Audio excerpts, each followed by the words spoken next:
filosófica, no se olviden que la antropología es una disciplina de la filosofía. Ya hemos hablado de la axiología, de la ética, otras disciplinas más, la nociología, la estética. Hay varias disciplinas de la filosofía. Bueno, la antropología es la disciplina filosófica que estudia al hombre, ¿verdad? Al ser humano. Recuerda que antropo significa hombre. Y el hombre, bueno, es estudiar al hombre, pero desde el punto de vista filosófico, quiere decir que desde el punto de vista reflexivo. Y desde el punto de vista filosófico, el hombre se pone a pensar acerca de su existencia, acerca de su destino. Muchos de nosotros queremos saber incluso relacionado con nuestro destino. Por lo tanto, el filosofar, el reflexionar acerca de la existencia del hombre, del destino del hombre, de la esencia del hombre, le corresponde a esta disciplina llamada antropología. Vamos a empezar con la definición etimológica. La palabra antropología proviene de dos voces griegas. ¿Y cuáles son esas dos voces griegas? Antropo que significa hombre, ser humano, ¿verdad? Y logos, que significa estudio o tratado. Muy bien, chicos, si juntamos los dos, ¿qué cosa viene a ser la antropología? Aquella disciplina filosófica que estudia al hombre, hemos dicho, desde el punto de vista reflexivo, ¿sí? Cuando se pone a pensar acerca de hacia dónde va, qué cosas hacemos y ahora qué nos espera, y estamos en nuestra casa, en nuestro cuarto, reflexionando incluso acerca de nuestro futuro, acerca de nuestro destino, es que estamos filosofando y haciendo una disciplina filosófica llamada antropología. Bien, acá tenemos la unión de estas dos voces griegas, disciplina filosófica que estudia el hombre, el ser humano. La antropología, ¿qué cosa va a estudiar del ser humano? La antropología filosófica investiga al hombre preguntándose sobre su origen. ¿Cuál es el origen del hombre? ¿Quién ha creado el hombre? Si el hombre existió por sí solo o si algún ser divino, si algún ser espiritual ha creado al hombre. Algunos, por ejemplo, piensan de que Dios ha creado al hombre y de la costilla del hombre surgió la mujer y así surgieron los seres vivos, los seres humanos, las personas. Pero otros piensan de que el hombre es una materia que ha evolucionado, es una materia que se ha transformado. Esa pregunta acerca del origen del hombre le corresponde a la antropología filosófica. No solamente se pregunta cuál es el origen del hombre, sino también cuál es la esencia del hombre. ¿Cuál es la esencia del hombre que lo diferencia de los otros seres? ¿Dónde radica la esencia y la diferencia con los otros seres? ¿Qué diferencia al hombre, por ejemplo, de las plantas? Porque las plantas también es un ser vivo. ¿Qué diferencia al hombre de los animales? Porque los animales también son seres vivos. Entonces, ¿cuál es su esencia? ¿Cuál es su diferencia? ¿Cuál es la naturaleza y el sentido de su existencia? ¿Para qué existe el hombre? ¿Para transformar la naturaleza? ¿Para qué existe el hombre? ¿Cuál es la finalidad de su existencia? Bueno, todo ello es un tema que vamos a desarrollar el día de hoy, jovencitos. Tenemos más definiciones. La antropología filosófica es una especialidad perteneciente a la filosofía, quiere decir que es una disciplina de la filosofía, igual que la ética, igual que la axiología, igual que la ontología, es una especialidad de la filosofía la cual se encarga del estudio reflexivo o filosófico del ser humano, del hombre. Específicamente de su origen, que ya lo hemos mencionado acá arriba, específicamente de su naturaleza, para así determinar la finalidad o el motivo de su existencia y qué relación tiene, ¿verdad?, esa existencia con los otros seres vivos.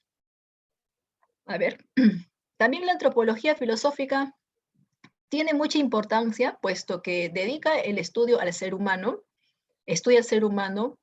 Algunas veces va a estudiar al ser humano como cuerpo y alma, quiere decir que hay pensadores que están a favor de que el hombre, el ser humano, ¿qué cosa es? Es cuerpo y alma. Algunos piensan que está compuesto por algo material llamado cuerpo y por algo espiritual llamado alma. Pero también hay pensadores que niegan la existencia del espiritual y consideran que el hombre solamente es cuerpo, que el hombre solamente es materia.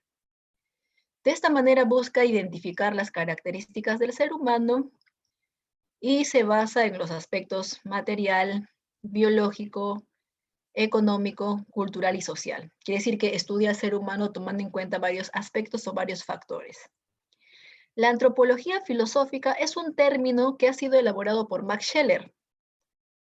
Es un término elaborado por el filósofo Max Scheler, con el que él designa que la antropología es una disciplina de la filosofía que estudia la esencia del hombre.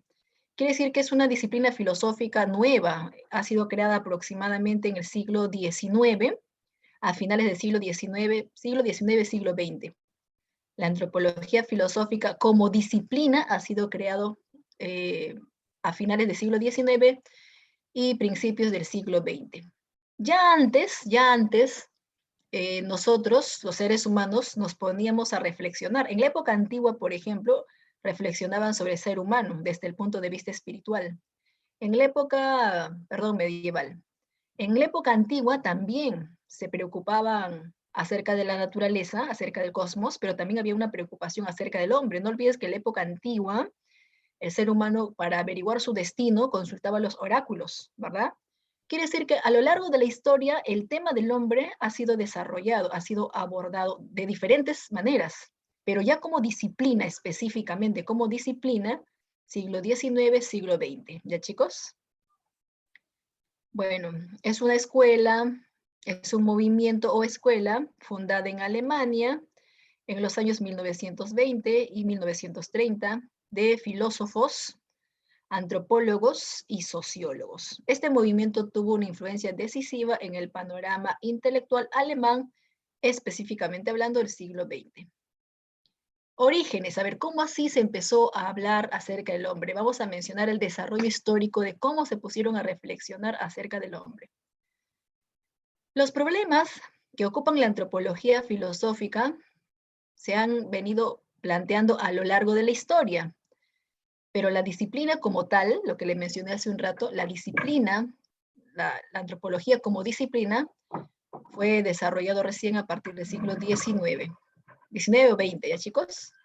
En la Edad Antigua, diversos autores ofrecieron reflexiones filosóficas sobre el ser humano. Quiere decir que en la Edad Antigua hubo muchos aportes acerca del hombre, la reflexión acerca del hombre.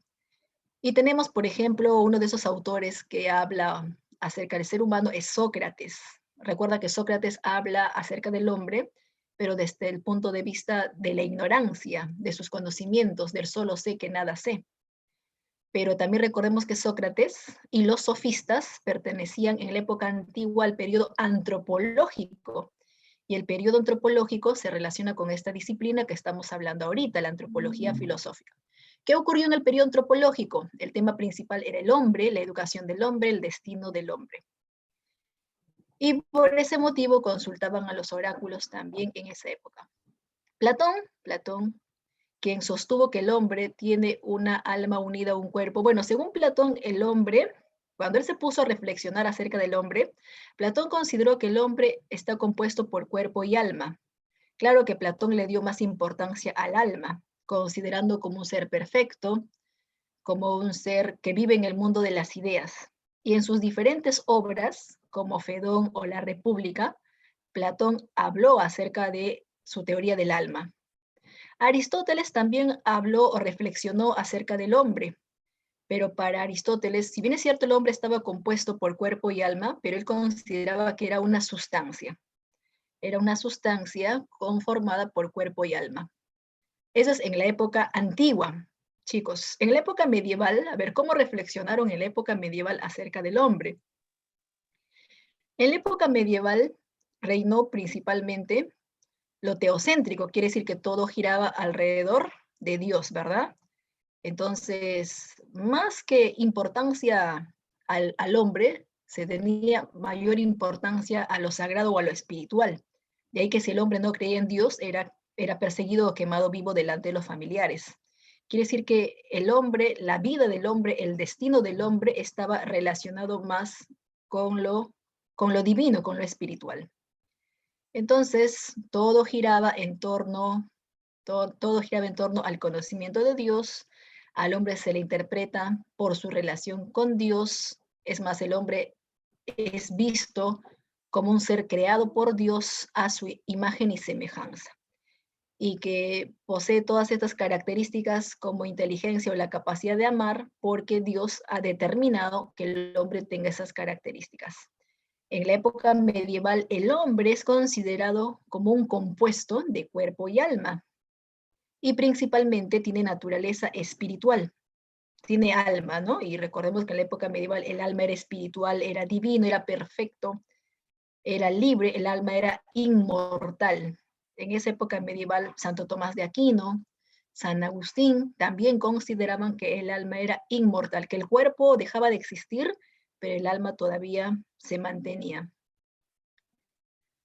Esa es en la época medieval. En la época moderna, a ver, ¿qué podemos hablar del ser humano en la época moderna? Bueno, en la época moderna sabemos que surgió un filósofo muy importante llamado René Descartes o Renato Descartes. Recuerda que Descartes es el padre de la filosofía moderna. ¿Y qué cosa habló Descartes acerca del hombre? Bueno, dijo que el hombre también estaba compuesto por cuerpo y alma, pero le dio sobre todo una importancia intelectual, una importancia racional. De ahí que Descartes es un filósofo racionalista. Consideró que el hombre tiene conciencia a través de su frase célebre, cogito ergo sum. Cogito ergo sum, jovencitos, está en latín, ¿ya? ¿Qué significa cogito ergo sum? Significa la frase célebre de Descartes, pienso, luego existo. Cogito ergo sum significa pienso, yo existo. Entonces Descartes puso la certeza del conocimiento en la puro autocerteza de la conciencia del pienso, luego existo. Quiere decir que el hombre, si es que pensaba, existía, y si no pensaba, no existía. Entonces le dio una importancia al pensamiento, al aspecto intelectual, al aspecto racional, porque este filósofo pertenece al racionalismo.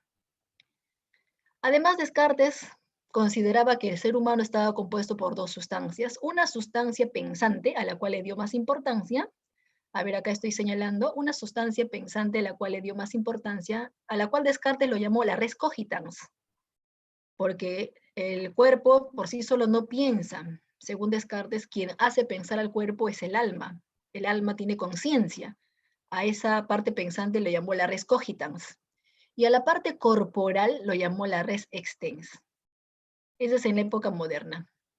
Más adelante, en la época, bueno, finalizando la época moderna, Kant también habla acerca del hombre. Estamos viendo, ¿no? La evolución histórica, cómo los filósofos a lo largo de la historia hablaban acerca del hombre. Kant también hablaba acerca del hombre ser humano, pero le atribuía una conciencia moral. Recuerda que Kant habla del imperativo categórico, de una moral autónoma, de una moral innata, que el hombre debe hacer lo correcto, lo que debe ser. Entonces, habla de las leyes, habla de la moral. Incluso Kant dice que el hombre no es un medio para utilizarlo. El hombre es un fin en sí mismo, dice Kant. El hombre es un fin en sí mismo y no es un medio para utilizarlo. Contrario a lo que se oponía Maquiavelo, ¿verdad? ¿Te acuerdas? Maquiavelo decía, el fin justifica los medios, que el ser humano debe ser capaz de matar de cualquier cosa con tal de conseguir sus ambiciones o sus objetivos. Pero Kant no estaba de acuerdo con eso. Kant decía de que el hombre, el ser humano, es un fin en sí mismo, no es un medio para utilizarlo, no es un medio para aprovecharnos de él. Muy bien, entonces habla Kant acerca de la persona que posee libertad, es un ser racional, sometido a leyes morales, hablaba de las leyes morales o imperativo categórico. Ya en la época contemporánea, jovencitos, ya en la época contemporánea, ¿qué concepción se tenía acerca del hombre? A ver, en la época contemporánea se abre un espacio más amplio a diferentes corrientes. Quiere decir que en la época contemporánea aparecen muchas corrientes filosóficas que analizan al hombre, analizan al ser humano. Por ejemplo, tenemos al existencialismo. El existencialismo analiza al ser humano. Por ejemplo, tenemos al voluntarismo, que también analiza al ser humano. También tenemos al marxismo, que analiza desde el punto de vista social al ser humano. Entonces, en la época contemporánea surgen diferentes posturas antropológicas que le da una mayor visión, un mayor análisis al ser humano. En esta época contemporánea, el ser humano ya no tiene una connotación espiritual, porque recuerda que la connotación espiritual lo tenía en la época medieval. En la época contemporánea le dan más una connotación material. El ser humano es más material que espiritual. Muy bien, voy a señalar, mira, una de las posturas antropológicas que surgen, y vamos a mencionar también el día de hoy, es el existencialismo. Aparte del existencialismo, también aparece el personalismo. Quiere decir que empieza a utilizarse ya no el término ser humano, sino el término persona. Entonces, de ahí que se desarrolla esta postura llamada personalismo. Y tiene una cierta influencia Kant y su imperativo categórico. Quiere decir que la moral también es mencionada, la moral kantiana es mencionada. El hombre no es un fin, acá está la frase célebre de Kant. El hombre no es un fin en sí mismo, perdón, el hombre sí es un fin en sí mismo, pero no es un medio para ser utilizado, no es un medio para ser explotado, no es un medio para aprovecharnos de él o pisotear su dignidad. El hombre, por el mismo hecho de ser hombre, es un fin en sí mismo. Muy bien, chicos, hemos analizado un poquito de la historia, ¿verdad? Yo sé que hay más texto, lo he sintetizado. Y a ustedes después, cuando se le pase la diapositiva, van a poder leer y comprender esta parte. Hemos explicado entonces en los orígenes cómo a lo largo de la historia evoluciona o se trata acerca del hombre, el ser humano. Nuevamente, ya en la edad antigua tuvo mayor influencia Sócrates y Platón. En la época medieval también se habló del hombre desde el punto de vista espiritual y pensaban que Dios había creado el hombre. En la época moderna se le atribuyó un aspecto racional, en este caso con Descartes, el pienso, luego existo. Kant también aparece a finales de la época moderna, hablando acerca de la moral del ser humano, y en la época contemporánea surgen las posturas filosóficas que hacen un mayor análisis del hombre. El hombre ya no es considerado un ser espiritual, sino un ser, en este caso, material. Listo. A ver, ¿cómo vamos? ¿Se entiende o no se entiende, chicos? A ver, ¿qué opinan? Si hay alguna duda, me dicen, ¿ya? Vamos a seguir explicando y ustedes a través del chat público o privado pueden consultar si desean de repente que algo se vuelva a repetir o dar un ejemplo adicional. Continuamos. Seguimos analizando al hombre, al ser humano, a la persona, ¿verdad? ¿Cuáles son las características del hombre? A ver, características del hombre. El hombre posee originalidad biológica, o sea, a diferencia de los otros seres vivos, el hombre tiene ciertas características biológicas que lo diferencian. Por ejemplo, el hombre tiene posición vertical, quiere decir que camina en una posición bípeda, ¿verdad? En cambio otros seres vivos, plantas, animales, aunque algunos animales, como los monos, tienen posición vertical, ¿cierto? Pero ojo que el hombre no tiene una sola característica biológica, tiene muchas características biológicas que lo diferencian. A ver, otra característica biológica que lo diferencia. Por ejemplo, el hombre tiene un quinto dedito, un quinto dedo, ¿verdad? Nuestro quinto dedo, el dedo más gordito, nos ayuda, el dedo más gordito nos ayuda, el dedo de nuestra mano nos ayuda para poder agarrar las cosas, a la cual se le conoce como aprehensión. Por ejemplo, ahorita estás agarrando tu celular, o tal vez estás sujetando tu lapicero, o tal vez el mouse de tu computadora, pero gracias a qué puedes sujetar las cosas, gracias al quinto dedo que te permite el reflejo de aprehensión. Imagínate que no tuvieras el quinto dedito. A ver, ¿cómo agarrarías tu celular? Un poco complicado, ¿no? Imagínate que no tuvieras ese quinto dedito de la mano. ¿Cómo agarrarías el mouse?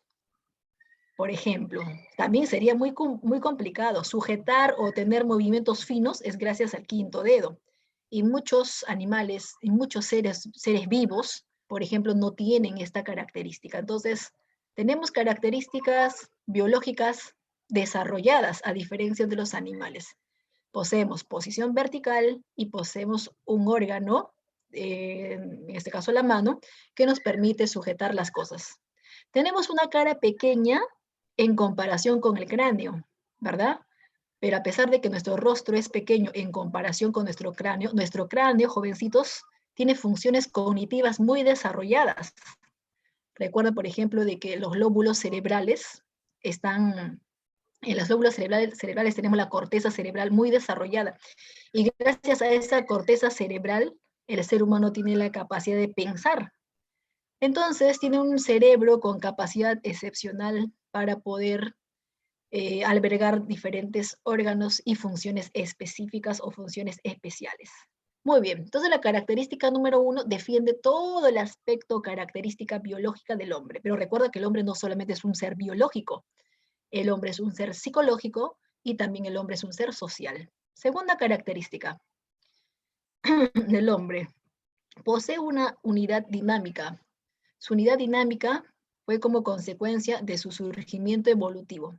Bueno, la segunda característica del hombre es que todas estas características biológicas que tiene es gracias a la evolución. Ha habido un proceso evolutivo que le permitió adquirir la posición vertical, el cráneo de mayor volumen y su capacidad racional. Tercera característica, el ser humano tiene un proceso lento de maduración.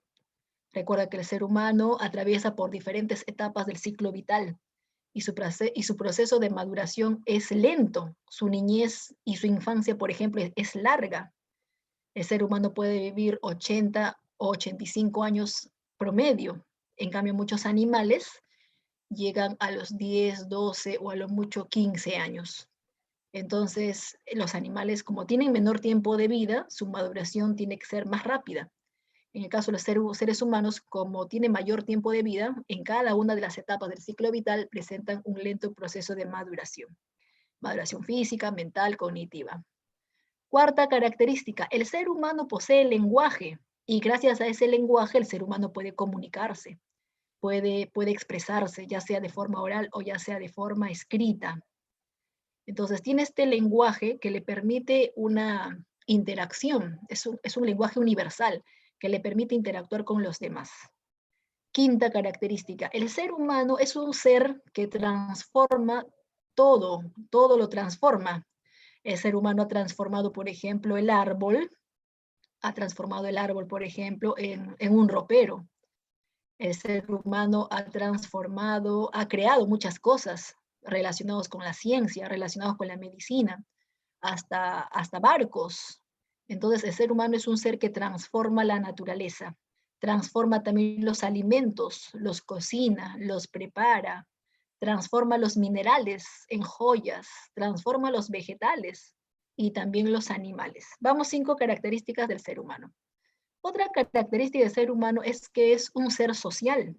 El hombre es un ser social. Quiere decir que el hombre siempre le gusta interactuar con los demás. Por más que el ser humano sea tímido, sea aislado, va a interactuar con 2 o 3 personas, no importa, pero siempre va a buscar la interacción. El hombre, cuando transforma algo, no lo transforma solo, siempre está en grupo, en colectivo. Cuando trabaja, incluso no trabaja solo. Ahorita que estamos desarrollando la clase, ¿verdad? El profesor o profesora, por más que no hables, tampoco está solo. Entonces, siempre va a querer interactuar con sus alumnos, con sus profesores, con sus compañeros de trabajo, en tu casa, por ejemplo, con tus hermanos, con tus padres, con tus vecinos. Entonces, el hombre es un ser social. Hace grupos, forma grupos. Séptima característica, el hombre es un ser consciente. ¿Qué quiere decir que el hombre es un ser consciente? Quiere decir que se da cuenta de lo que hace. Bueno, a partir de los 12 años para arriba principalmente, ¿verdad? Se da cuenta de lo que hace, se da cuenta de lo que busca, se da cuenta de lo que necesita, se da cuenta de los objetivos, de las metas que persigue esta persona, se da cuenta de lo que tiene y de todo lo que sucede a su alrededor. Entonces, el hombre es un ser consciente. En cambio, los animales no. No podemos decirle a ver a nuestro perrito, date cuenta, no seas muy travieso, acabas de botar mi arbolito navideño. No, ¿no? No podemos de repente conversar con la planta y la planta nos va a responder y ser consciente de sus actos. No, solamente el ser humano es un ser consciente, es un ser social, es un ser que lo transforma todo, es un ser que tiene lenguaje, atraviesa un lento proceso de maduración, ha hecho uso del proceso evolutivo y tiene características biológicas extraordinarias. Solamente el ser humano es un ser libre. Es un ser libre, quiere decir que tiene la oportunidad de elegir. Tiene la oportunidad de elegir, por ejemplo, entre un vestido de color rojo o un vestido de color blanco. Tiene la oportunidad de elegir, por ejemplo, si se va a pelear con alguien o si de repente no le va a hacer caso a esa persona. Tiene la oportunidad de elegir entre algo bueno o entre una acción mala, ¿verdad? Muy bien, chicos, características principales del ser humano. Es un ser biológicamente desarrollado, es un ser que ha pasado por un proceso evolutivo, un lento proceso maduracional, tiene lenguaje para comunicarse, todo lo que mira lo transforma, ¿verdad? Es un ser social, se da cuenta de lo que hace y tiene la capacidad de elegir entre dos o más opciones o situaciones. Bien, ahora vamos a hablar de las diferentes posturas antropológicas. Para poder analizar las posturas antropológicas, entonces vamos a hablar del hombre como un problema. Me refiero del hombre como un problema filosófico, ¿ya? El hombre como un problema filosófico. Estas características que hemos visto, estas características antropológicas, han concentrado todas las preguntas filosóficas todas las preguntas filosóficas, por ejemplo, uno, ¿qué es el hombre? Frente a esta pregunta ha habido varias respuestas. Y frente a esta pregunta, ¿qué es el hombre? ¿O cuál es la verdadera esencia del hombre? ¿O cuál es el origen del hombre? ¿Cuál es la naturaleza del hombre? ¿De qué está compuesto el hombre? Frente a estas preguntas, ya recuerda que la filosofía es problemática. Problemática significa que siempre se hace preguntas, siempre se plantea problemas. Y cuando nos preguntamos acerca del hombre, frente a estas preguntas surgen diferentes posturas filosóficas. Por ejemplo, como postura filosófica tenemos al naturalismo. Otra postura filosófica que tenemos es el existencialismo. Hay varias posturas filosóficas, pero esas posturas o teorías filosóficas acerca del hombre se van a clasificar en tres. El primer problema del hombre es el origen, ¿no? ¿Quién ha creado al hombre? ¿Quién ha creado al hombre? ¿Al hombre lo ha creado Dios? ¿O el hombre es materia evolucionada, es materia que surgió, evolucionó? ¿Quién ha creado al hombre? El primer problema filosófico que vamos a analizar. ¿Ya, chicos? El segundo problema que vamos a analizar en las siguientes diapositivas es la naturaleza del hombre. Y el último problema que vamos a analizar es de qué está compuesto el hombre, ¿no? Cuando me pregunto de qué está compuesto, o sea, ¿el hombre solamente es materia o el hombre también es alma? ¿O es la suma de los dos? Bien, vamos a seguir un orden para no perdernos. El primer problema que enfrenta la antropología es el origen del hombre, ¿ya? A ver, chicos, vamos a participar a través del chat. Para ti,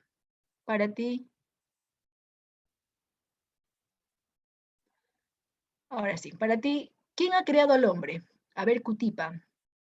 A ver, Yumitsa. ¿Al hombre lo ha creado Dios? ¿O el hombre no ha sido creado por ningún ser espiritual, existió y evolucionó? A ver, algunos, en el caso de Reyes me dice, profesora, Dios ha creado al hombre. En el caso de Alison me dice, profesora, el hombre es producto de la evolución. Hay algunos que me dicen, Omar, ¿cómo es eso de que quién sabe? A ver, todavía tenemos dudas de repente. No puede ser, también, profesora, puede ser. ¿Quién sabe que lo ha creado otro ser de repente, no? Y quizás existe otro ser espiritual, no sabemos. A ver, Cutipa y Núñez están a favor de que Dios ha creado al hombre. Urco y quien les habla, por ejemplo, está a favor de la teoría evolutiva. Entonces, hay dos posturas, ¿no? Y no hay ningún problema. Si tú perteneces a una postura, o yo pertenezco, o tu compañero pertenece a otra postura, hemos dicho que no hay ningún problema. No tenemos por qué pelearnos ni enojarnos porque el compañero está a favor de una postura y la señorita está a favor de otra postura. No, ¿no? Tenemos la capacidad de entender a todos, ¿cierto? Muy bien, chicos, ya me han dado su respuesta. Algunos han estado a favor de que Dios ha creado al hombre. Si tú estás a favor de que Dios ha creado al hombre, ¿cómo se llama esta teoría? Creacionista, ¿verdad? La teoría creacionista. Entonces, frente al problema, ¿quién ha creado al hombre? Surgen dos respuestas. Frente al problema, ¿cuál es el origen del ser humano? Surgen dos respuestas. La primera respuesta, la primera postura, tenemos al creacionismo, Y la segunda postura tenemos al evolucionismo. Muchos han estado a favor del creacionismo en el chat y también otro grupo ha estado a favor de la teoría evolucionista. Vamos a concentrarnos en la primera teoría, el creacionismo. A ver, ¿qué dice el creacionismo? ¿Cómo surgió el hombre? Según esta teoría, el hombre fue creado por Dios. Bueno, de acuerdo al relato de Génesis, aquellos que han leído la Biblia, ¿verdad? Si tú has leído la Biblia, Dios ha creado al hombre, al universo, las plantas, las montañas, todo lo ha creado el hombre, ¿verdad? Se ha pasado incluso varios días creando al hombre, al ser humano, a la mujer, en el paraíso, y para colmo comieron la manzana, y ahora pues expulsados y todos pagando las consecuencias por culpa de ellos dos, ¿verdad? Bueno, la teoría creacionista está a favor de que Dios ha creado al ser humano. El hombre, según esta teoría, el hombre fue creado, bueno, ya adulto, porque eso es lo que dice Génesis, crea primero a Adán, adulto, con su pareja, lo crea, ¿verdad? De la costilla, crea a Eva, su pareja, y lo crean con una capacidad de reproducirse. Y de esa manera Dios manda a Adán y Eva de que puedan poblar el universo, ¿cierto? Eso es lo que dice o defiende la teoría creacionista. Estamos mencionando simplemente esta teoría, ¿verdad? Ahí está. Allá, mira. Hay otras teorías, me menciona su compañero Urco. ¿Sí? A ver, vamos a continuar entonces. A ver, ¿qué más dice la teoría creacionista?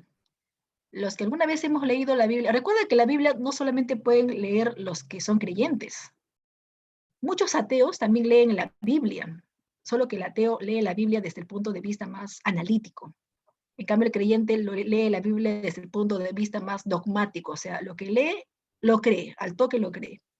En cambio, el ateo lee y analiza qué tan cierto es lo que dice en la Biblia. Entonces, ambos pueden leer y pueden analizar, pueden cuestionar, también pueden criticar. Aunque los creyentes difícilmente cuestionan o critican, aceptan a veces tal y como está. Y obviamente la filosofía está en contra de esa creencia dogmática. A ver, ¿qué más dice? Dice, según esta postura creacionista, a ver, según esta postura creacionista, el hombre ha sufrido cambios, el hombre, perdón, no ha sufrido cambios ni variaciones. Según esta teoría, el hombre no ha sufrido cambios ni variaciones. En cambio, la teoría evolucionista dice que el hombre ha pasado un proceso de cambios biológicos, ¿verdad? Pero según esta teoría, el hombre no ha pasado cambios ni variaciones. Se conforma tal y como lo ha creado Dios. El creacionismo enseña que el mundo actual es igual a lo que era desde su creación. A ver, ¿quiénes, aparte de algunos alumnos, a quiénes tenemos como defensores de esta postura? Tenemos al filósofo San Agustín, también tenemos al filósofo Santo Tomás, por ejemplo, y Descartes por el hecho de que habla acerca del alma. Entonces están a favor de la teoría creacionista. ¿Y quién se opone con la teoría creacionista? Quien se opone a esta teoría creacionista es la teoría evolucionista. Recuerda que la teoría evolucionista es una teoría científica comprobada hasta el momento, ¿verdad? Y que está a favor de que el hombre ha pasado un proceso evolutivo y no lo ha creado ningún ser espiritual. Y varios compañeros a través del chat también han escrito que se encuentran a favor, ¿verdad?, de esta postura. Esta teoría evolucionista ha sido propuesta por Darwin. ¿Has escuchado hablar de Darwin? Del naturalista y biólogo, ¿verdad? Darwin. A él le pertenece esta propuesta. Bueno, acá está su fecha de nacimiento y su fecha de partida. Entonces, este personaje, Darwin, habló acerca de la teoría evolucionista, defendió la teoría evolucionista. Es una teoría que impactó bastante en la biología, sobre todo cuando Darwin publicó su libro El origen de las especies. Ese libro, El origen de las especies, ha sido comparado con otra obra, acá está, Principios de la filosofía natural de Newton, que se publicó en física. O sea, tuvo un impacto enorme. la teoría darwiniana. No solamente el origen de las especies, sino también habló de la selección natural, ¿verdad? De la supervivencia del más apto, defendiendo de esa manera los aspectos biológicos, los aspectos naturales y la evolución. Incluso cuando Darwin por primera vez publica el libro El origen de las especies, su propia familia, que era muy creyente, se había quedado completamente sorprendido acerca de sus estudios, acerca de sus investigaciones. La iglesia, por ejemplo, pegó el grito al cielo, como quien dice, y le pidió incluso que se retractara a Darwin, pero él no lo hizo. Entonces, para desmerecerlo, cuando Darwin habla acerca del origen de las especies y su teoría evolutiva, para desmerecerlo, las revistas de esa época pintaban a Darwin como un mono, burlándose de su teoría del mono, de la evolución. En la actualidad, dicha teoría es completamente aceptada. A ver, un ratito, me da...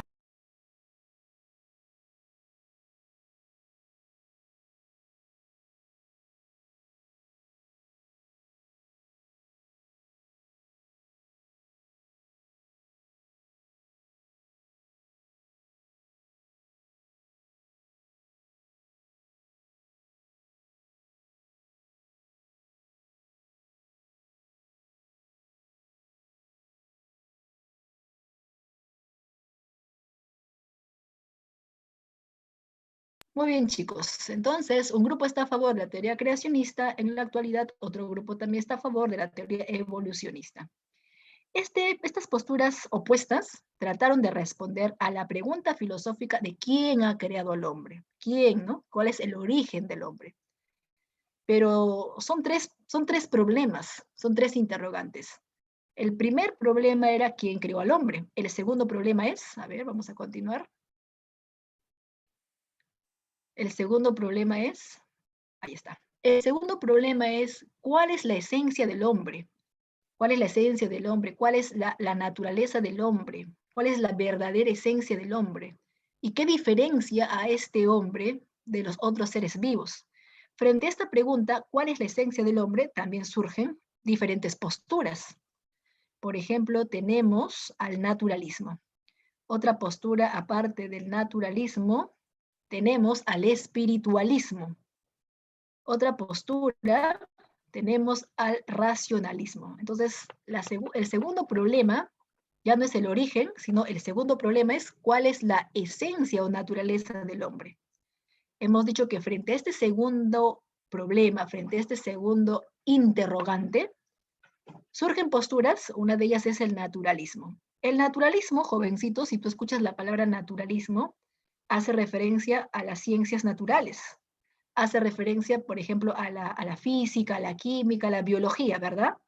Quiere decir que esta postura considera que la verdadera esencia del hombre son sus condiciones físicas, son sus condiciones biológicas, son sus condiciones naturales.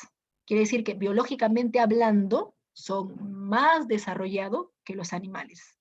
Biológicamente hablando son más desarrollados que las plantas, o sea, defiende el aspecto biológico, esta postura. Muy bien, acá está. Esta postura sostiene que los rasgos del hombre pertenecen a un orden natural o un orden biológico. Entonces está a favor de la biología, no te olvides, ¿ya? Está a favor de la biología, está a favor del cráneo, en este caso desarrollado, del cerebro desarrollado, de la posición bípeda, del dedito que nos permite sujetar las cosas. O sea, para ellos el hombre es un ser biológico desarrollado. Y esa biología se puede explicar desde el punto de vista de las ciencias naturales, pues el hombre es un ser natural, de ahí que se llama naturalismo. El hombre es un ser natural en un triple sentido. En primer lugar, a ver qué dice el naturalismo. En primer lugar, su cuerpo es algo material. No solamente su cuerpo es algo material, sino que el hombre está compuesto por diferentes elementos hechos también de materia. Por ejemplo, el carbono, el fósforo, el hierro, el nitrógeno, el potasio. Estos elementos son del hombre. Todos estos elementos que acabo de mencionar son del hombre, ¿ya? Pero no solamente del hombre, porque no solamente el hombre es materia, sino también una piedra es materia, el pino también es materia. Estos elementos materiales los tienen los otros elementos, pero a diferencia de los otros seres, el hombre biológicamente está desarrollado. Lóbulos cerebrales altamente desarrollados, como por ejemplo el lóbulo frontal que le permite pensar. En segundo lugar, su cuerpo está sujeto a leyes de mundo natural, pues está sujeto al cambio, a las transformaciones propias de la materia viva o inerte, orgánica o inorgánica. El cuerpo humano está sujeto a leyes como por ejemplo las leyes de la gravedad, por eso que le decía de que está a favor de la biología y también está a favor de la física, de la química. Es considerado como un ser vivo con leyes biológicas. En resumen, el naturalismo defiende al hombre como un ser biológico, como un ser natural. ¿Ya? En tercer lugar, el hombre como ser natural necesita de la supervivencia. Para poder sobrevivir necesita del mundo natural. Por ejemplo, el hombre necesita oxígeno. El hombre necesita la naturaleza, utilizar esa naturaleza para su metabolismo. Y como representante de esta postura tenemos al filósofo Spencer. Mientras que el naturalismo está a favor de la biología, de las ciencias naturales, del cerebro desarrollado, incluso estaría a favor del evolucionismo, solo que el evolucionismo se pregunta por el origen, este se pregunta por la esencia. Todo lo contrario al naturalismo va a ser el espiritualismo. El espiritualismo dice que el hombre no es un ser natural, no es un ser biológico. El espiritualismo, si tú escuchas la palabra espiritualismo, hace referencia al espíritu. Para esta postura, la verdadera esencia del hombre radica en su espíritu, radica en su alma. Para el espiritualismo, el único que tiene espíritu, el único que tiene alma es el hombre. Entonces las plantas no tienen alma, ¿verdad? Las rocas no tienen alma. Para el espiritualismo, el único que tiene un alma eterna, un alma perfecta, y Dios lo ha creado, en este caso, el único que tiene alma es el hombre, es el ser humano. Entonces, esta postura, a ver, acá está, chicos. Esta postura concibe al hombre como un ser exclusivamente espiritual. Resalta del hombre su capacidad consciente, resalta del hombre su capacidad reflexiva, su racionalidad, su lenguaje, su vida mental, su experiencia moral, su estética, pero todo eso lo resalta desde el punto de vista espiritual, atribuido en este caso a un alma. La sociedad humana es una relación de personas con normas, ideales, valores e instituciones que tienen un significativo espiritual, o sea, todo les da una connotación espiritual, mientras que la cultura es una novedad, es una creación total que el hombre ha superpuesto a la naturaleza. Según el espiritualismo, la verdadera esencia del hombre, repito, radica en que es un ser espiritual creado por un ser superior. ¿Y quiénes están a favor de esta postura? El filósofo Platón, el filósofo San Agustín de Hipona y Max Scheler. Max Scheler, por ejemplo, habla de los valores espirituales, de los valores sagrados, y le da una connotación espiritual al ser humano. En cambio, el racionalismo considera que la verdadera esencia del hombre radica en su razón, de ahí que viene el término racionalismo. La verdadera esencia del hombre radica en que solamente él es un ser pensante. En cambio, los animales no son seres pensantes. En cambio, las plantas, menos, ¿no? Son seres pensantes. Así que vamos a tener como representante a Descartes. A Descartes, cogito ergo sum, ¿verdad? Pienso, luego existo. Entonces, según esta definición, el hombre es un animal racional, posee razón, posee intelecto, capaz de abstraer, es capaz de pensar, es capaz de diferenciar o distinguir entre lo verdadero y falso. La razón es el elemento esencial del hombre. Entonces, sin la razón, el ser humano no sería considerado ser humano, ¿verdad? El ser humano es un ser pensante gracias a la razón. Tenemos como representantes de esta postura racionalista el filósofo Aristóteles y el filósofo Descartes. Bien, chicos, a ver, ¿se va comprendiendo? A ver, retrocedemos, ¿ya? Para que se entienda. Cuando hablamos del problema del hombre, surgen tres problemas. El primer problema es ¿cuál es el origen del hombre? Muchos piensan que Dios ha creado al hombre, esa postura se llama creacionista.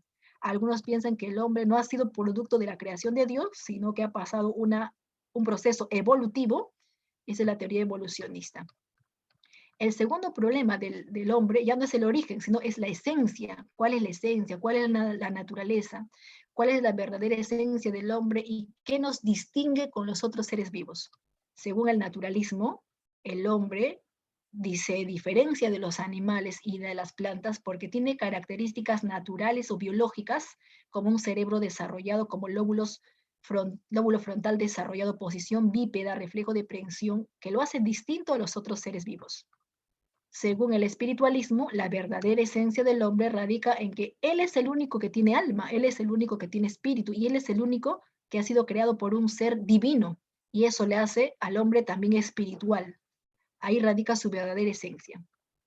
Bien, y el racionalismo considera que la verdadera esencia del hombre es que, a diferencia de los animales, el hombre es un ser pensante. El hombre es un ser racional que se da cuenta, que puede distinguir, que puede diferenciar. A ver, ¿hasta ahí vamos bien? ¿Sí? Listo, continuamos. Otra postura, chicos, es el historicismo. Según el historicismo, la verdadera esencia del hombre, a ver, recuerda, si yo escucho la palabra historicismo, ¿a qué cosa hace referencia? A la historia, ¿verdad? Historicismo, historia. Según esta postura, la verdadera esencia del hombre radica en que solamente el hombre hace la historia. Solamente el hombre ha sido el principal protagonista de la historia. Por ejemplo, hace un par de meses atrás, han habido varias marchas y protestas, ¿verdad? Y el hombre, en este caso los jóvenes que han protestado, han transformado, por ejemplo, la historia. Así que el principal protagonista, a lo largo de los años, el principal partícipe de esta naturaleza es el hombre que hace la historia. No podemos decir lo mismo de los animales, ¿no? Profesora, hay un perrito o un gatito que gracias a su protesta o gracias a tal conducta se hizo cierto tratado, se propuso ciertas leyes o se tomó en cuenta algo. No, ¿no? Quienes se manifiestan, cambian y son protagonistas de la historia es el ser humano. Entonces el hombre hace la historia. Eso es lo que defiende esta postura llamada historicismo. Esta postura se plantea que una cualidad esencial del ser humano que lo diferencia de otras especies es que el hombre posee, no solamente posee, sino también hace la historia. El hombre hace la historia. Historia de Perú, historia universal. El hombre hace la historia. Siempre vamos a mencionar al ser humano haciendo historia. Esto se debe a que la existencia de cada persona se desenvuelve ¿dónde? En la sociedad. Y es por eso que el hombre hace la historia. El hombre se desenvuelve en su cultura, y es por eso que sigue haciendo historia. Su carácter, sus actos, sus ideas, todo eso es parte de la vida del ser humano, es parte del estilo de un pueblo, de una época. Entonces el hombre sigue y continúa, y es más, no acabó la historia el día de hoy, ¿no? Mañana, pasado, tú continuarás haciendo la historia de nuestro Perú, ¿cierto? Entonces, el historicismo defiende al hombre desde un punto de vista histórico. Tenemos como representantes a Ortega y Gasset y al filósofo Dilthey. El simbolismo. El máximo representante del simbolismo es Cassirer, el filósofo Ernest Cassirer. Igual, chicos, si escuchamos la palabra simbolismo, ¿a qué cosa hace referencia? Símbolos, ¿verdad? Símbolos. Mira, recuerda que varias posturas, con solo escuchar el nombrecito, no está difícil, ¿eh? Con solo escuchar el nombre ya puedes responder, ¿verdad? Naturalismo, ciencias naturales, biología. Espiritualismo, alma o espíritu. Racionalismo, el hombre es un ser racional o pensante. Historicismo, el hombre hace la historia. Y acá simbolismo, el hombre es un animal simbólico. ¿Por qué el hombre es un animal simbólico? Es que según esta postura, solamente el ser humano ha sido capaz de crear símbolos. La planta, los animales no crean símbolos. El ser humano es el único creador de los símbolos. Por ejemplo, el ser humano ha creado el lenguaje, y tú sabes que el lenguaje son símbolos de comunicación. El hombre ha creado el arte, y el arte también es una expresión de símbolos. El hombre ha creado la religión, y la religión también se expresan símbolos. Entonces, todo lo que tú observas a tu alrededor son símbolos. Entonces, ¿quién ha creado esos símbolos? Solamente el ser humano. A diferencia de los otros seres, la verdadera esencia del hombre radica en que el hombre es un animal simbólico. Casirer es su máximo representante. Casirer opinaba, ¿ya? Opinaba que el hombre no solamente es un ser racional, sino que el hombre también es un ser simbólico. Hay que definir al hombre como un animal simbólico, decía Ernest Cassirer. De esta manera se indica aquello que lo caracteriza, que lo diferencia de las otras especies. Y de esta manera, pues, el hombre, al crear símbolos, se abre un camino a la civilización. ¿Qué símbolos ha creado el hombre? El hombre ha creado el lenguaje, el hombre ha creado la religión, el hombre ha creado la ciencia, el hombre ha sido capaz de construir su propio universo, el hombre y el mundo está rodeado de símbolos. Símbolos que se interpretan, símbolos que se organizan, ¿verdad? Que se sintetizan. En resumen, el hombre es un animal simbólico, es una frase célebre de Ernest Cassirer. Listo, chicos. Otra postura es el existencialismo. Otra vez, no está difícil. Si yo escucho la palabra existencialismo, ¿a qué cosa hace referencia? A la existencia, ¿verdad? Existencialismo, existencia. Entonces, esta postura considera que la verdadera esencia del hombre radica en su existencia. Esta postura surge en Europa, no nos olvidemos, y en Europa empiezan a filosofar acerca de su vida, acerca de su existencia, porque Europa en esa época estaba teniendo una serie de acontecimientos bélicos. Cuando hay guerra, cuando hay acontecimientos bélicos, en vez de que la gente pueda vivir, la gente empieza a morir, ¿verdad? Y cuando hay muerte, hay tristeza, hay desolación, y es por eso que se ponen a filosofar acerca de su existencia. Además, para el existencialismo, la existencia precede a la esencia. Quiere decir que en primer lugar está la existencia. La existencia precede a la esencia. Además, el existencialismo dice que el hombre no es un ser, el hombre no está seguro de sí mismo. El hombre no está seguro, por ejemplo, de su futuro. El hombre no pidió nacer, el hombre fue lanzado y vomitado a este mundo, el hombre fue arrojado a este mundo. ¿Acaso ustedes para que puedan nacer, sus padres les han consultado? Nadie, ¿no? Nosotros para nacer, para existir, nadie nos ha consultado para nacer, para existir. Nos han lanzado a este mundo y ya vive lo que te toque vivir. Entonces nos ha tocado existir sin que nos hayan consultado, ¿verdad? Por eso que somos seres lanzados, vomitados o arrojados a este mundo. Tiene una filosofía algo así muy cruda, ¿no? Pero hay que entender que su filosofía es muy cruda porque Europa estaba pasando, repito, diferentes acontecimientos bélicos que la gente en lugar de existir quería morir. Entonces se pone a filosofar acerca de su existencia y dice que nosotros no estamos seguros de nada, no estamos seguros de qué pasará mañana, pasado, el próximo año. A veces planificamos nuestro futuro, pero vamos a la tienda, cruzamos la pista y nos atropella el carro y adiós futuro, ¿verdad?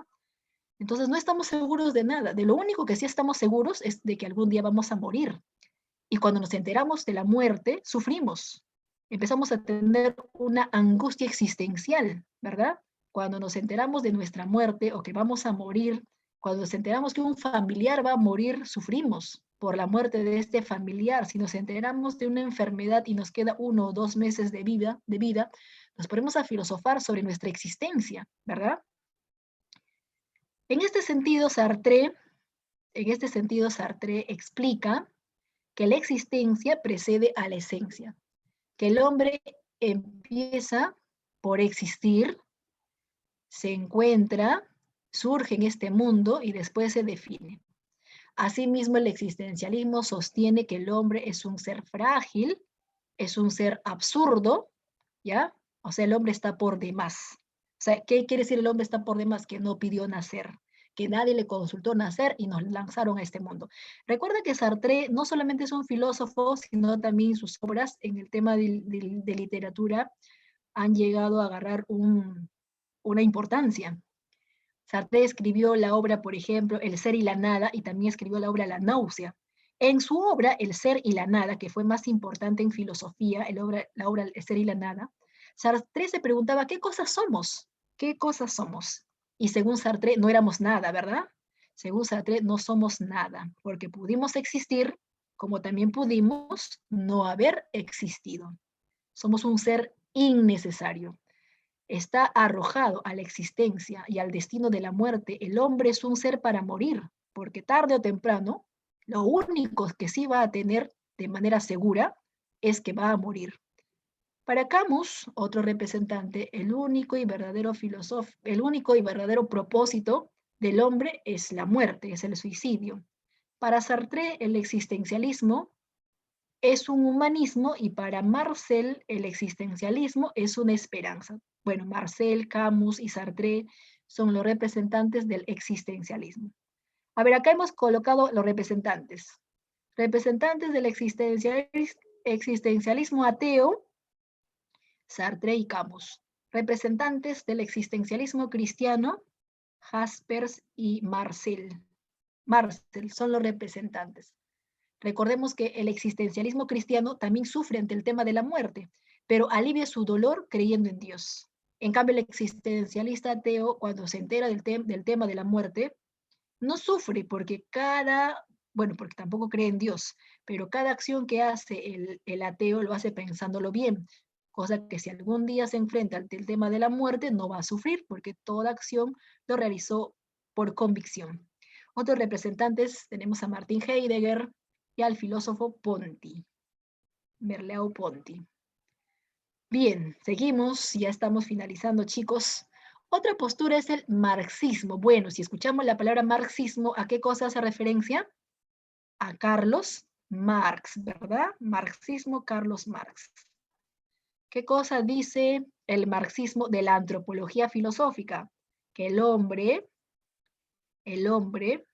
interactúa, el hombre se relaciona con la naturaleza, el hombre es un elemento que produce, habla de la producción, de la existencia y los diferentes modos de producción. Para el marxismo, el hombre se concibe como un elemento que produce, acá está nuevamente lo mismo, pero también para el marxismo el hombre es un conjunto de relaciones sociales, quiere decir que siempre va a interactuar con los demás. Y si hablamos del marxismo, tenemos como representante obviamente a Carlos Marx y Federico Engels, Lenin. En el Perú tenemos a José Carlos Mariátegui como representante.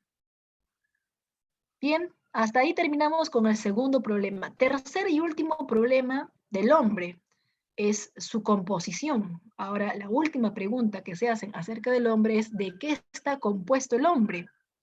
¿El hombre está compuesto solamente de materia?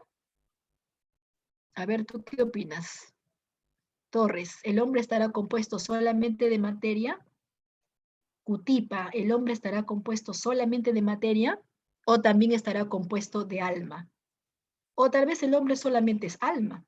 O tal vez está compuesto de los dos. ¿Cuál es la composición del hombre? Es el tercer problema. A ver, respuestas, chicos. Según el monismo, recuerda que el monismo es uno solo, ¿no? Según el monismo, el hombre está compuesto por un solo elemento. El hombre está compuesto por un solo elemento. Recuerda que los representantes, acá serían los filósofos Tales, Anaxímenes, los primeros filósofos, ¿verdad? Recuerda que los primeros filósofos habían manifestado de que el universo surge a partir de un solo elemento. Por ejemplo, para Tales de Mileto, el principio de todas las cosas era el agua. Para Anaximandro, el principio de todas las cosas era el apeirón. Para Anaxímenes, el principio de todas las cosas era el aire. Entonces, todo estaba compuesto por agua, decía Tales. En la planta hay agua, en los animales hay agua, en el ser humano también hay agua. Entonces, el hombre está conformado principalmente por un solo elemento. El agua es fuente de vida y origen de todo. Por eso viene el término monismo, un solo elemento. Igual Anaxímenes, todo surge a partir del aire. El aire pasa por un proceso de condensación y se transforma en agua. El aire pasa por un proceso de rarefacción y se transforma en fuego. Todo está compuesto por el aire. Entonces también habla de un solo elemento. Los primeros filósofos defienden entonces esta postura. Siguiente. En cambio, el dualismo considera que el ser humano no está compuesto por un solo elemento. Su composición no es un solo elemento, sino dos. Dualismo dos, ¿verdad? Está compuesto por dos elementos. Está compuesto por un elemento material y está compuesto por un elemento espiritual. ¿A quiénes tenemos como representantes? Descartes. Se recuerda que Descartes habla de la res cogitans, que es la sustancia pensante, y la res extens, que es la sustancia material. El hombre está compuesto por cuerpo y alma, por pensamiento y cuerpo. Entonces habla del alma, el alma es el que piensa, la parte pensante. Descartes habla del cuerpo, el cuerpo es la materia posee extensión, por eso lo llama la res extens o extensa, y habla de que estos dos elementos son mundos paralelos entre sí. Otro representante de esta postura dualista tenemos al filósofo Aristóteles y al filósofo Santo Tomás de Aquino. El pluralismo. Bueno, si el monismo, a ver, retrocedemos, consideraba un solo elemento, mono es uno solo, el hombre está compuesto por una sustancia, un elemento. El dualismo consideraba que el hombre estaba compuesto por dos sustancias o dos elementos. En cambio, el pluralismo, escuchamos la palabra pluralismo y hace referencia a lo plural, ¿verdad? Plural significa varios. Para esta postura, el hombre está formada no solo por uno o dos, sino por varios elementos.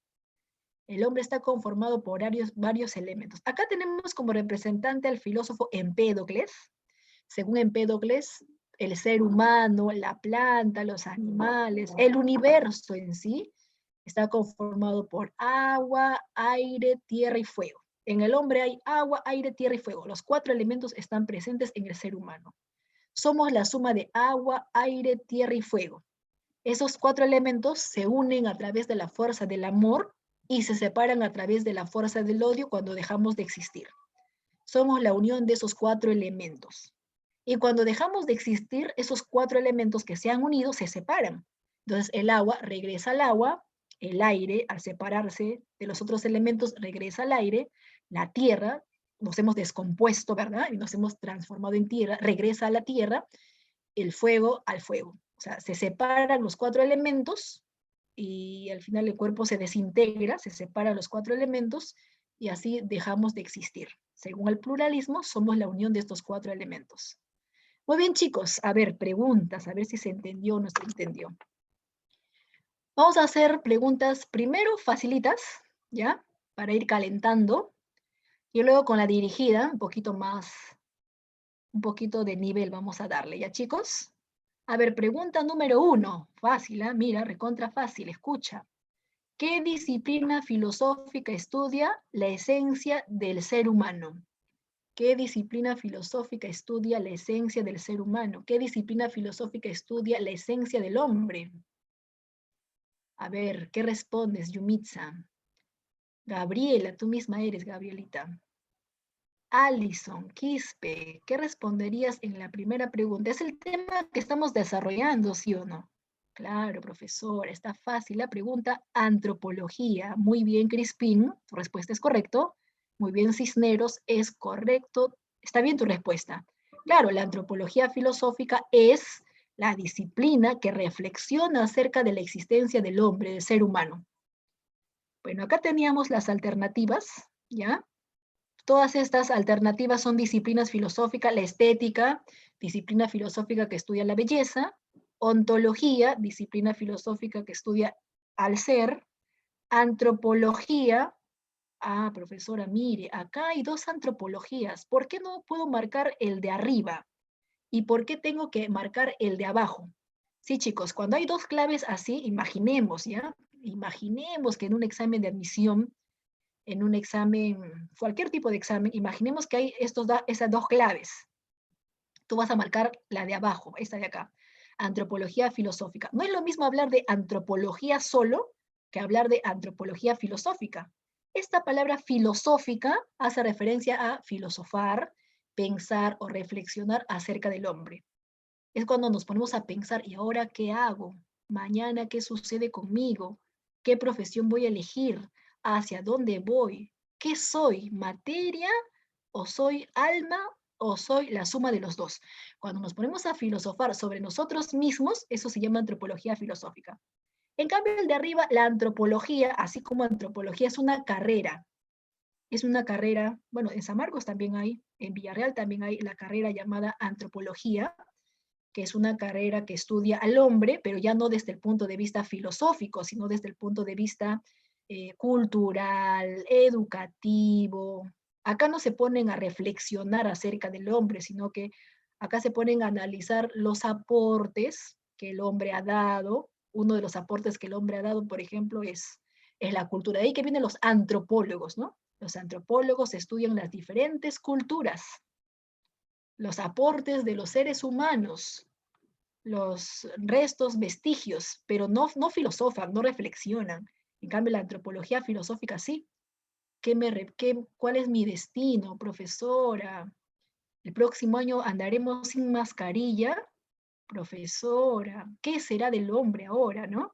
Y así cuando nos ponemos a reflexionar sobre nuestro futuro, sobre nuestra existencia, sobre la vida, sobre nuestra esencia, hacemos antropología, ¿ya?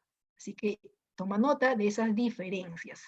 El de abajo es reflexionar acerca del hombre y el otro es estudiar al hombre, pero desde el punto de vista social, cultural, educativo, sin reflexión.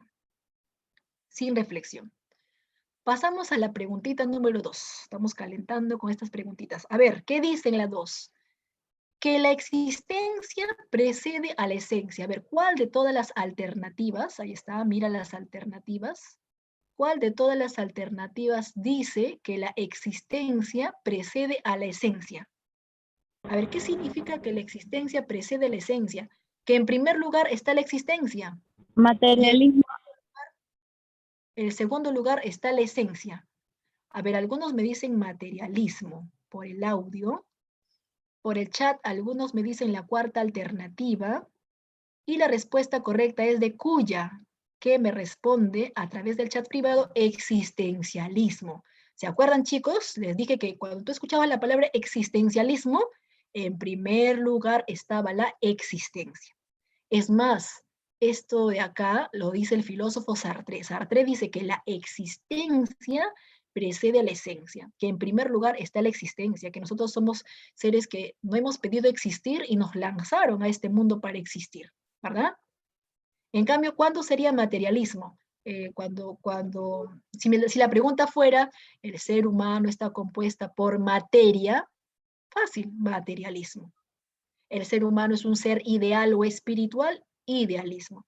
Pero como acá defiende la existencia en primer lugar, existencialismo, ¿ya? No te olvides esa frase, la existencia precede a la esencia, es una frase célebre de los existencialistas. A ver, la 3, para que te reivindiques. Escribió el libro El origen del hombre. Ahí están las alternativas. ¿Cuál de esos 4 personajes escribió el libro El origen del hombre? El origen de las especies y también la selección natural. Habla además de la supervivencia del más apto. Listo, ya encontraste la respuesta, ¿verdad? Me dicen como respuesta la alternativa C. Muy bien, Yumitza. Muy bien, Torres. Muy bien, Núñez. Sí, esa es la respuesta, Darwin. Darwin y su libro El origen de las especies, el origen del hombre, él defiende que el origen del hombre es material, es evolutivo, está a favor de la teoría evolucionista, ¿verdad? Teoría que le costó hasta la sanción moral de toda la sociedad, de toda su familia, porque imagínate, ¿no? En esa época de Darwin la sociedad era muy conservadora, más que ahora, y decir algo que revolucione la ciencia, entonces era increíble. Pero hoy en día muchos escuchamos los planteamientos de Darwin y consideramos pues que sí es aceptable, sobre todo aquellos que estamos a favor de la teoría evolucionista, ¿verdad? Ahora, en la actualidad la Iglesia también ha aceptado la teoría evolucionista, pero le da un enfoque espiritual. Darwin sería en la pregunta 3. 4. Representante del marxismo. Bueno, si yo te pongo en las claves Carlos Marx, la pregunta va a estar muy fácil. Así que en la clave te voy a colocar a otro representante del marxismo. ¿Has escuchado hablar del marxismo en tu curso de economía? ¿Has escuchado hablar del marxismo en tu curso de historia? Bien, Cuya, correcta la respuesta. Cruz y Urco, ¿está bien tu respuesta? Katy, es correcta tu respuesta. A ver, Engels, ¿verdad? Federico Engels. Carlos Marx y Federico Engels son los representantes del marxismo. ¿Sí? Carlos Marx, que pertenecía a la clase baja, y Federico Engels, que pertenecía a la clase alta, no estaba de acuerdo con vivir en esa clase acomodada. Entonces influye en Marx para que funde esta postura llamado el marxismo. El hombre es un ser social, analiza los medios de producción. Engels sería entonces en la preguntita número 4. ¿Ya está? Pregunta número 4. Ahora sí, ya que hemos calentado con estas preguntitas, vamos a pasar a resolver la dirigida. Algunas preguntas de la dirigida, ¿ya? Por ejemplo, la pregunta 1, como es un texto enorme para leer, nos pasaríamos todo el día con esa lectura. Así que hemos escogido algunas preguntas cuyo texto es de menor tamaño, pero a pesar de que es un texto de menor tamaño, tenemos que analizarlo. Tenemos que analizarlo qué quiere decir o a favor de qué postura está. A ver, por ejemplo, la pregunta número 2. A ver, ¿qué dice en la pregunta número 2? Dice, el desarrollo del cerebro y de los sentidos, el desarrollo del cerebro y de los sentidos a su servicio, la creciente claridad de la conciencia, la capacidad de abstracción y de discernimiento es darnos cuenta, ¿verdad? La capacidad de abstracción y de discernimiento cada vez mayores reaccionaron a su vez sobre el trabajo y la palabra, estimulando más y más su desarrollo. El fragmento anterior se corresponde fundamentalmente con la perspectiva antropológica defendida bueno, en otras palabras, todo ese texto, ¿a qué filósofo le pertenece? A ver, acá están las claves. Le pertenece al filósofo Nietzsche, le pertenece al filósofo Cassirer, le pertenece al filósofo Engels o le pertenece al filósofo Spencer. Tenemos que analizar, ¿verdad? Tenemos que analizar. A ver, por ahí me dice, profesora, le pertenece a Marx. Ah, pero Marx no está, pero sí está su compañero, claro, su entrañable amigo. Así es, Crispín, no dudes en tu alternativa, en tu respuesta. Está bien lo que tú dices. Yumitsa, muy bien. La respuesta sería la segunda alternativa, ¿verdad? Así es, Núñez, el amigo de Carlos Marx, Federico Engels. La respuesta sería Engels. Profesora, ¿por qué Engels? A ver, explique, a ver, ¿qué tiene que ver? Lo que pasa es que en todo este texto habla del trabajo. Dice que si el hombre adquiere conciencia y capacidad de darse cuenta, discernimiento es darse cuenta, ¿no? Si el hombre adquiere conciencia y adquiere la capacidad de darse cuenta, es gracias al trabajo. El trabajo lo fue desarrollando, ahí está, mira, lo fue estimulando, lo fue desarrollando más y más. No olvidemos que Federico Engels escribió una obra muy importante titulada, bueno, su título es un poquito largo, ¿ya? El título es El papel del trabajo, así se llama su obra, el papel del trabajo en la transformación de mono a hombre. El papel del trabajo, repito, el papel del trabajo en la transformación del mono a hombre. En ese libro defiende la importancia del trabajo, que gracias al trabajo el hombre toma conciencia. Así como Marx, ¿no? Gracias al trabajo tomamos conciencia porque analizamos, a ver, ¿nos sentimos bien en el trabajo o nos están explotando en el trabajo? Y por ende hay que salir a protestar para defender nuestros derechos, dicen Marx y Engels. Quiere decir que el trabajo permite tomar conciencia de la desigualdad de clases que existen. El trabajo permite poder darnos cuenta, poder pensar en qué situación nos encontramos frente a los demás. Y gracias al trabajo nuestra mente, nuestro cerebro ha ido evolucionando o desarrollando. ¿Sí? Muy bien, entonces es cierto, en la pregunta 2, la respuesta es Federico Engels. Repito, la obra, El papel del trabajo en la transformación de mono a hombre. ¿Ya? Ese libro seguramente muchos de ustedes cuando recién ingresen a la universidad les van a hacer comprar en la universidad. Van a tener que leer al revés y a derecho, sobre todo los que son de la carrera de derecho, de historia, antropología, filosofía, educación, van a tener que adquirir inmediatamente esa obra. Esa es la pregunta 2. A ver, la siguiente pregunta es la 3. Vamos a analizar la pregunta número 3. A ver, ¿qué dice por acá?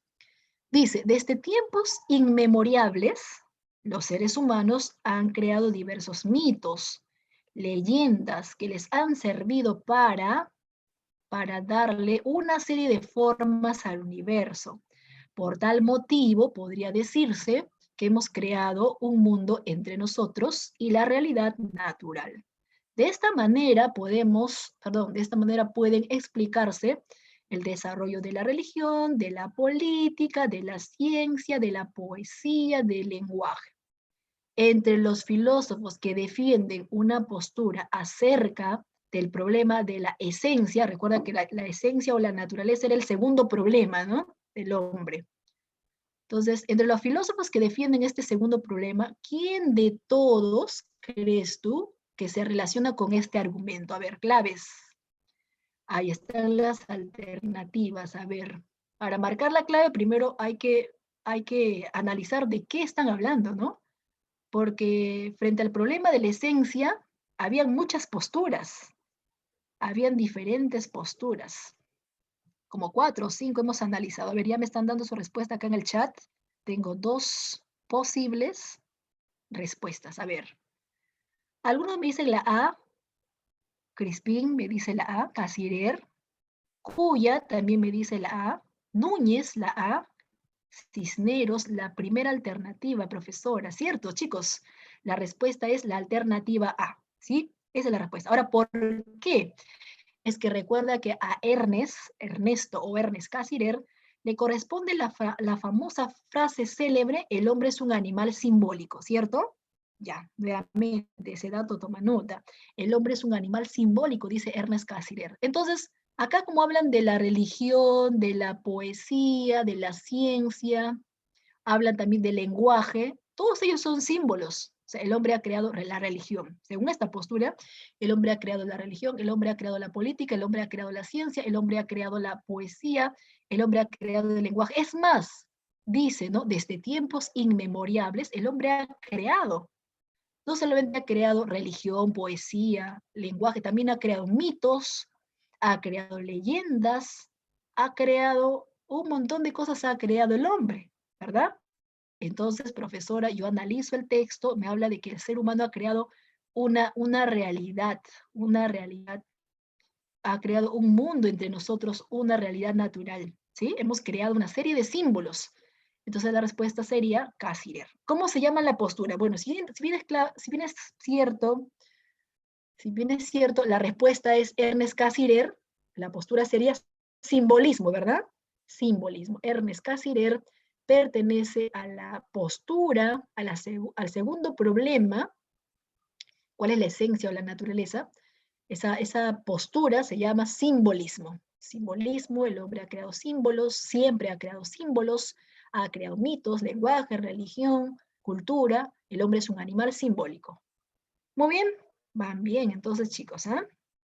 Pasamos a la siguiente pregunta. A ver, seguimos analizando. Seguimos analizando, ya está. Vamos a analizar la preguntita 4. Dice, a partir de cierta edad en la que se supone que las personas ya concluyeron su formación profesional o sus estudios, la gente comúnmente muestra interés en saber la actividad laboral que desarrollan los demás. Por ello, una de las preguntas más comunes entre personas que se acaban de conocer es ¿a qué te dedicas? ¿Verdad? O sea, cuando dos personas se encuentran, casi siempre, ¿no? Clásica, chicos, el tema de conversación cuando dos personas se encuentran o te presentan a una persona, ¿y a qué te dedicas? ¿Estudias, trabajas? A ver, cuéntame qué haces, ¿verdad? Muy bien, dice, de acuerdo con el problema de la naturaleza del hombre, recuerda que la naturaleza o esencia, mira, estoy señalando, recuerda que la naturaleza o esencia del hombre es el segundo problema, ¿no? De acuerdo al segundo problema, todas las posturas que hemos visto en el segundo problema, ¿con qué pensador se relaciona todo esto que estamos argumentando? Listo, ahí están las claves. A ver, ¿con cuál se relacionará cuando nos presentan a alguien y le decimos, oye, ¿a qué te dedicas? ¿Qué tal? ¿Cómo estás? ¿A qué te dedicas?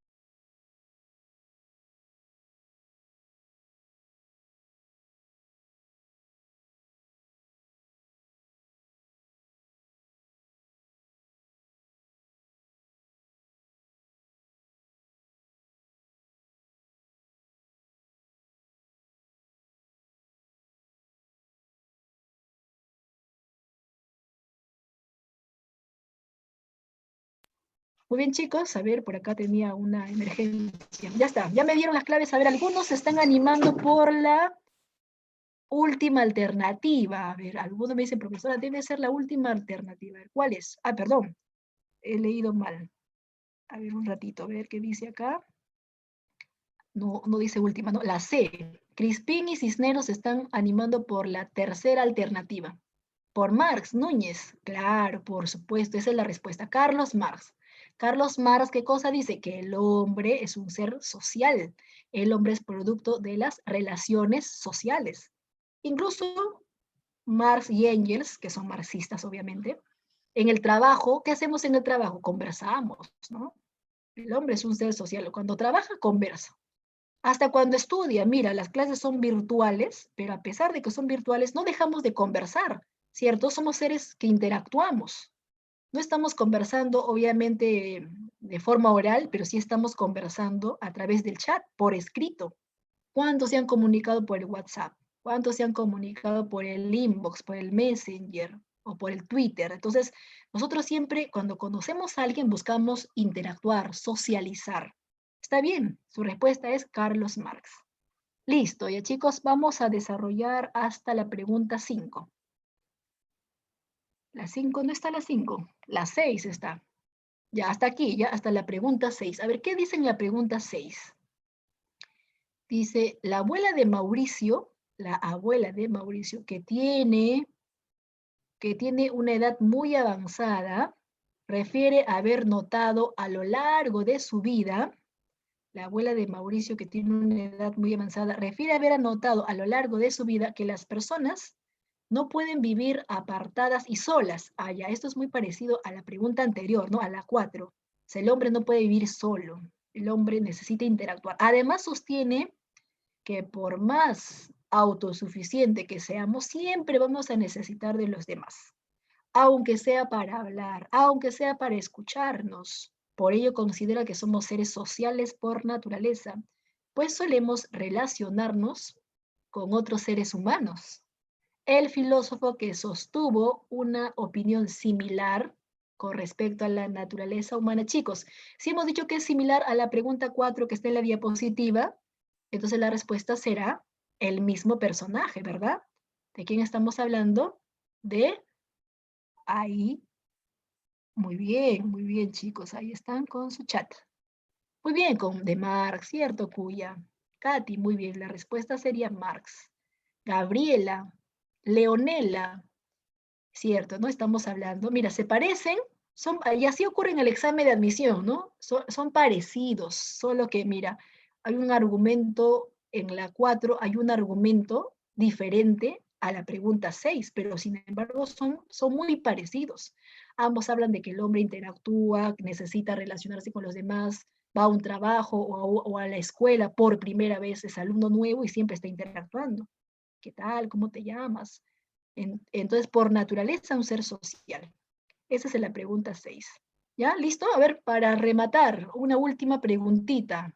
¿Ya? Una última preguntita. A ver, la pregunta 7 dice, perdón, que el ser humano se comporta motivado por instintos naturales y que en esencia los valores que rigen nuestra conducta son las de altivez, de orgullo y de egoísmo. No obstante, a lo largo del tiempo nos han hecho creer que el hombre actúa de forma compasiva, de forma piadosa con los demás.